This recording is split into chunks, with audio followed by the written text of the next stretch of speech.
Hi everyone, Bernard here with the latest movie poster special, and today we're looking at something from 1998, the wonderful Meet Joe Black and Martin Brest film, starring the wonderful Brad Pitt and Anthony Hopkins. And who's that young lady? I'll tell you in a minute, see if you know before. Little quiz, who's the young lady in the film?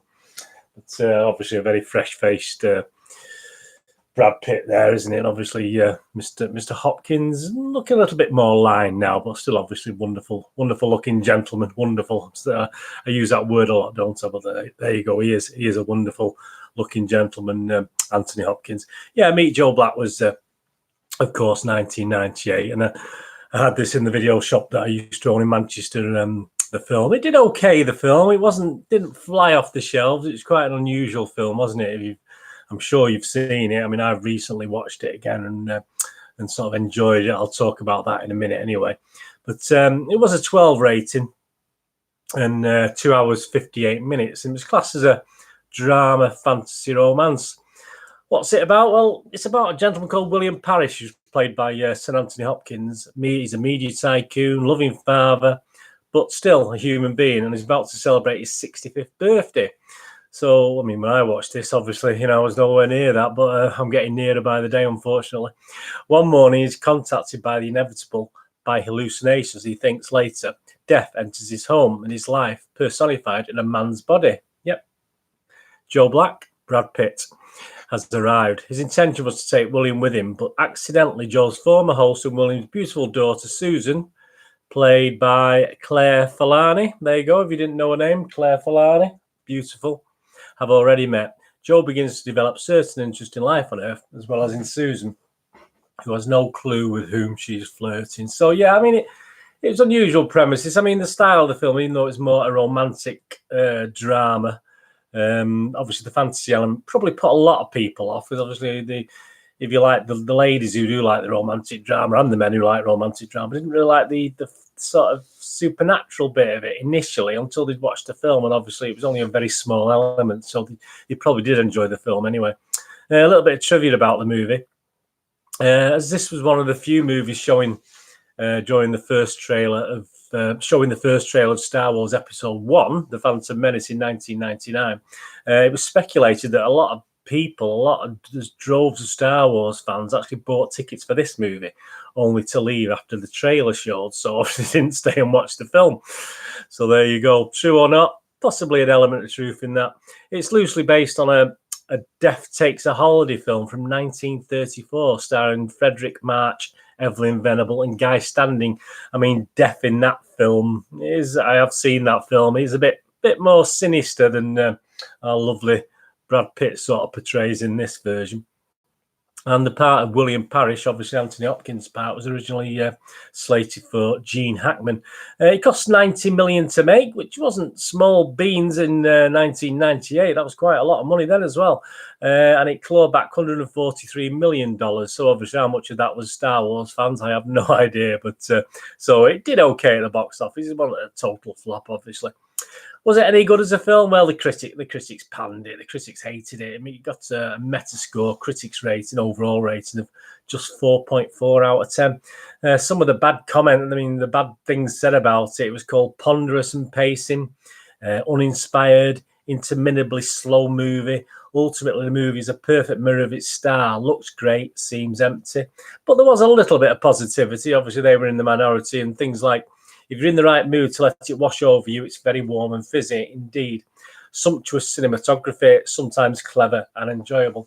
I mean, the public themselves, I mean, the Internet Movie Database rating, the Joe public, me and you, or you and me, the public were kind of, but they did have its detractors, obviously. It got a rating of 7.2 out of 10, so a far healthier score from the public.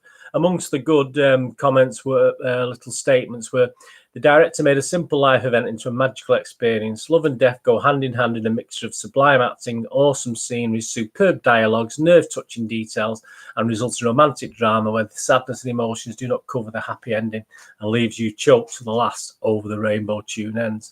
And another positive statement, what this film does well is bring us face to face with human nature on a variety of levels. It's a story of love, greed, death, ambition, and family, with cinematic visuals that inspire a classic that is able to be rewatched over and over with other great motion pictures.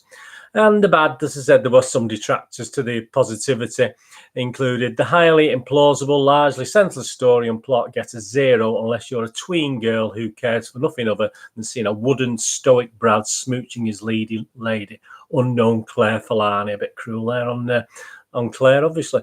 Another statement, all through this film, I kept thinking no one would react like that. The concept of the film was great, and Anthony Hopkins is always great, but the film was terrible. All that vacant staring and no one saying, well, this is weird, Dad's just brought some random hot man home and won't tell us anything about him. I would be thinking, does Dad have something to tell us? So, yeah, it did have its detractors. But as I say, it did get a good 7.2 out of 10 score on Internet Movie Database, which is quite respectable. I mean, if I had to summarise my review, I've done a little review for the moviegamenostalgia.com, my website for the blog. And I wrote, I accept all the criticism highlighted in the critics and the users' reviews above, but overall I did like it. There was a 2-hour version produced for airplanes that the writer disowned, and I can understand why. But in this time of the miniseries, this is better watched in 3 or 4 sequences, and it possibly improves the overall watching enjoyment. Yeah, so as I said, I mean, it's 3 hours, so watch it in 4 45-minute segments, or watch it in 3-hour segments or something like that, and just, I think you'll then get, if you've not seen it or you want to watch it again, you might get a little bit more enjoyment watching it that way. I went on to say it's a bit too soppy at times, it is, and Forlani's female character is incredibly naive for a woman of her age, and she is, but it all adds to the niceness of the movie. Obviously, she's totally in awe of Brad Pitt's character. Hopkins does a good job, and Brad Pitt can only act the lines he's given and remains pretty much one-dimensional, and you just want to kick him at times to get him to speed up. As Death, well, I'm tainted by too many Terry Pratchett books. If you know, I'm a big Terry Pratchett fan, Discworld. I'm, as far as Death is concerned, I'm tainted by this, and I do believe Death would have been so amazed. Death would not have been so amazed by fireworks, peanut butter, love, etc. He'd seen it all before, and it does not really, in my opinion, fit in with the character. But hey, that's me with a look from. I mean, obviously, when I first watched this, I hadn't even read any of Terry Pratchett books, but I always envisaged Death now being a character out of one of his books. That said, I enjoyed my recent rewatch in 2 halves, so I watched this over 2 nights and loved the ending again, although with her dad obviously lying dead on the other side of the bridge, a bit miffed that his daughter just swans on back to the party with her new beau. Yes, I thought that was quite funny, actually, the way she just, it was a great ending, absolutely fantastic ending, but the way she just, the fact, obviously, you have to think that her dad is actually died of this heart attack, or, obviously Death's taken him, hasn't he? He's taken him away. So you have to imagine he's over the other side of the bridge, that bridge there, that they both walked over originally at the end of the film, and then obviously Brad Pitt's character comes back over the bridge, not quite as the same person that left, but so you can imagine a dad's over the other side there, lying in a heap, obviously dead, nothing she could do about it, but she just swans off back to the party with a new little beau, which is quite funny, isn't it? I give it a rating now. I watched it again. My rating now was probably 6.5 out of 10, which is not a bad rating. I won't say it was a fantastic film. It is a little bit long, but as I said, if you split it into 2 or 3 chunks, it becomes very, very watchable and enjoyable. And it's and if you ever get a chance to watch Death Takes a Holiday as well, have a quick look at that. It's only about 1 hour and 5 minutes. If you can find a stream somewhere of that one, that's quite unusual. And it's played totally differently, even though you can see obviously the links between the 2 films.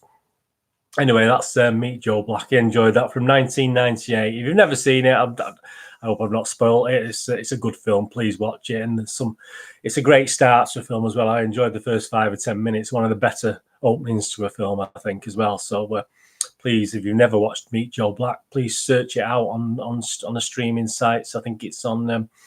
I think you can find it on various streaming sites now. I think it's on. Should be on places like Netflix and Amazon or other sites that. Other sites are out there, obviously. Anyway, hope you enjoyed that. Please push the subscribe button, push the bell notification when you know these little specials are coming out.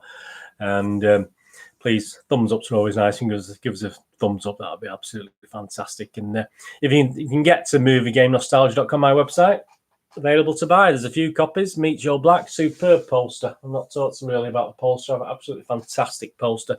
It's a bigger one. It's size-wise, about 64 centimeters by about 48 centimeters. So it's quite a big poster, but it's absolutely superb. And if you love the film, you love Brad Pitt, love Anthony Hopkins and Claire Forlani, that's well worth having on your wall, isn't it? So get along to moviegamenostalgia.com. The poster is on there, plus DVDs and board games. And if you're into football, please don't forget my Citizen vlogs about my wonderful football team, Manchester City. Anyway, thank you for watching. What are you going to do with the rest of your day? Have a great one. Look after yourself, look after your friends, and more importantly, look after your family. And hopefully I'll see you all again very soon. Thanks for watching. Bye-bye.